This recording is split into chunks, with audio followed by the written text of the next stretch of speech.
I know what pernicious means. And I thought, God, wow, is she pernicious? She's just a pernicious.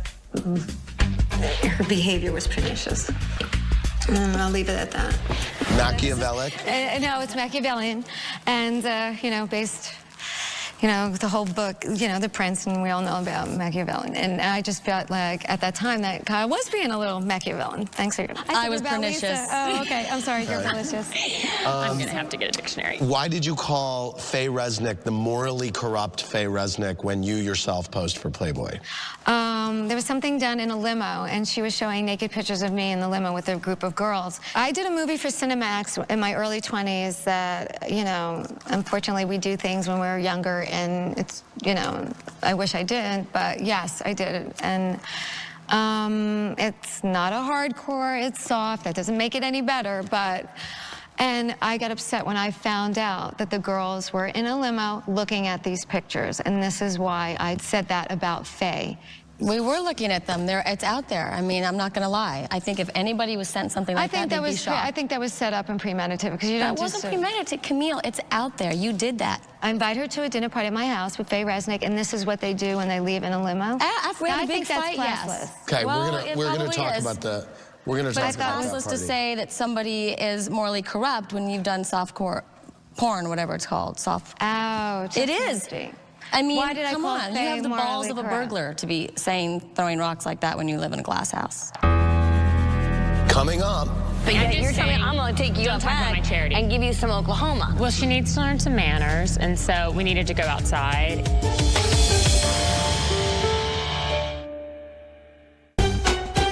We are back with the Real Housewives of Beverly Hills. Well, whether you love her or love to hate her, it was hard not to feel for Camille as her 13-year marriage to Kelsey Grammer fell apart. Let's take a look. I love you. Be safe. Bye, babe! Bye. How's it been like not having Kelsey around? And I feel empowered by this. I lost my sense of self because I was taking care of somebody else for so long. She has taken a backseat to my life. I think it's time for Camille to get a little attention. Hello?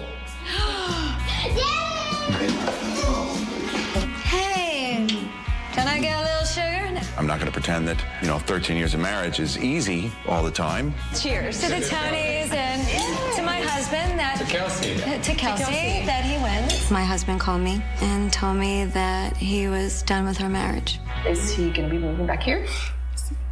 That's the plan so far. And then he said, why don't we do this? If you come to the Tonys, why don't we spend some quality time together and see what happens? This might be better for this weather. that might be. Hey! In my heart, I felt that we could work it out. You know, we've worked through things before, and I thought, oh, this is just a phase. We're going to work this out. Congratulations, and good luck tonight. Thank you. I love you. Thank you. It's a lot. I've been through a lot with him. Here's to love. Isn't that nice? Here.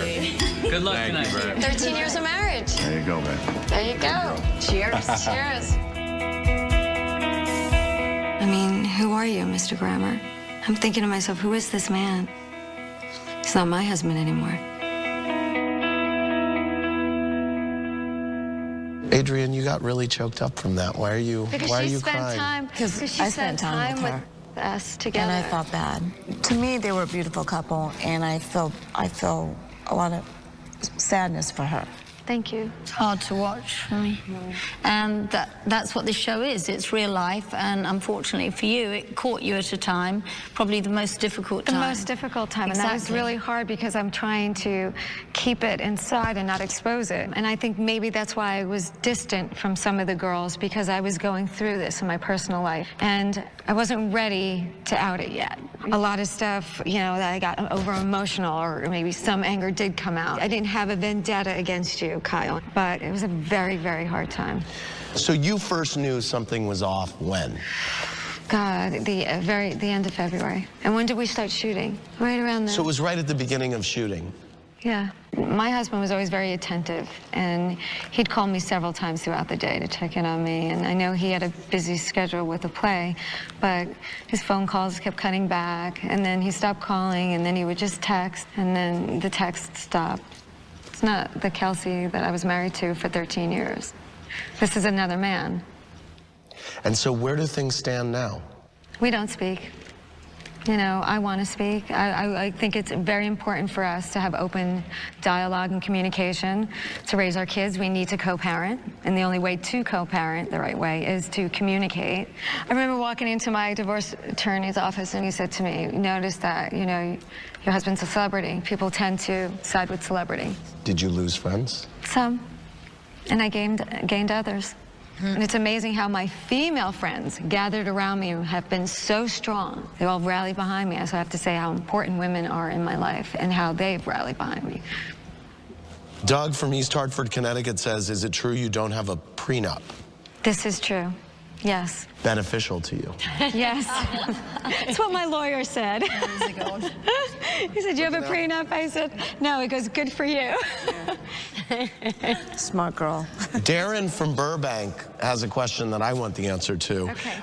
He says, Camille, if you get $50 million, that's still a boatload of money. What will you do with the rest of your life? Are you going for 50? I can't say. I have to think that there's something sizable coming your way. I'm going to say it's sizable, but I don't want to give the figure. I find that to be obnoxious, but it's... I think it's over 40.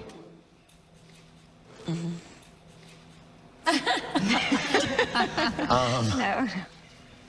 Okay, I heard also that Kelsey, when asked if he was going to ask his girlfriend to sign a prenup, that he respected her too much to ask her to sign a prenup. He didn't want to insult her with signing a prenup. He said the same thing to me. They never Good learn. for her. Well, he learned. Good for her. No, he won't need one because he won't have any money left. Yeah. Ben from